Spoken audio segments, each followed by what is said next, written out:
बताइए संविधान का कौन सा ऐसा अनुच्छेद है जिसके तहत राष्ट्रपति क्या कर सकते हैं, आपातकाल घोषित कर सकते हैं। तो उसका राइट आंसर होगा, क्या होगा, अनुच्छेद 352। अनुच्छेद 352 राष्ट्रीय आपातकाल से संबंधित है, जिसे युद्ध, बाहरी आक्रमण या सशस्त्र विद्रोह की स्थिति में लगाया जा सकता है। ठीक है, तो क्या है ये, राष्ट्रीय आपातकाल 352 है, राष्ट्रपति शासन 356 है और वित्तीय आपातकाल 360 है। अब चलते हैं अगले प्रश्न की ओर। भारतीय संविधान में संविधान संशोधन की प्रक्रिया किस देश से ली गई है। बताइए, भारतीय संविधान में संविधान संशोधन की जो प्रक्रिया है उसे किस देश से ली गई है। तो वो ली गई है दक्षिण अफ्रीका से।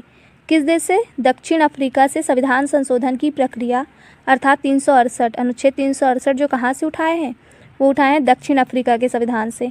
तो संविधान संशोधन की लचीली और कठोर दोनों प्रकृति भारत ने दक्षिण अफ्रीका के संविधान से ली है। अब देखो अगला प्रश्न क्या है।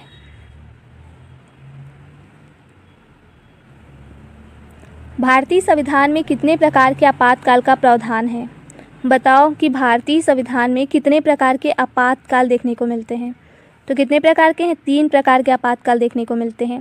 पहला तो है राष्ट्रीय आपातकाल, अनुच्छेद 352, फिर राज्य आपातकाल या राष्ट्रपति शासन कहा जाता है जिसको, अनुच्छेद 356, और 360 जो है वो वित्तीय आपातकाल है। तो याद रखिएगा 3 तरह के आपातकाल हैं। अब चलो अगले प्रश्न की ओर। भारत का महालेखा परीक्षक कैग किसके प्रति उत्तरदायी होता है। बताइए, जो कैग होगा वो किसके प्रति उत्तरदायी होगा। तो इसका राइट आंसर होगा, क्या होगा, संसद के प्रति। किसके प्रति, संसद के प्रति उत्तरदायी होगा।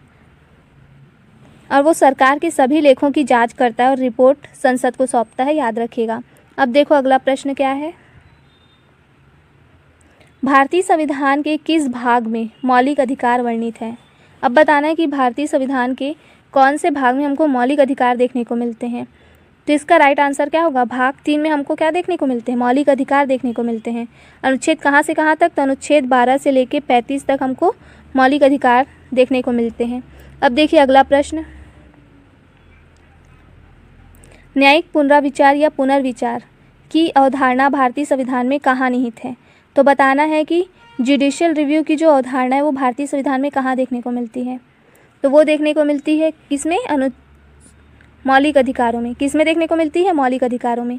न्यायिक पुनर्विचार का जो प्रयोग है वो मुख्यतः मौलिक अधिकारों की सुरक्षा हेतु किया जाता है, ताकि संसद और कार्यपालिका संविधान की सीमा का उल्लंघन ना करे। तो ये किस में देखने को मिलते हैं, मौलिक अधिकारों में। अब देखिए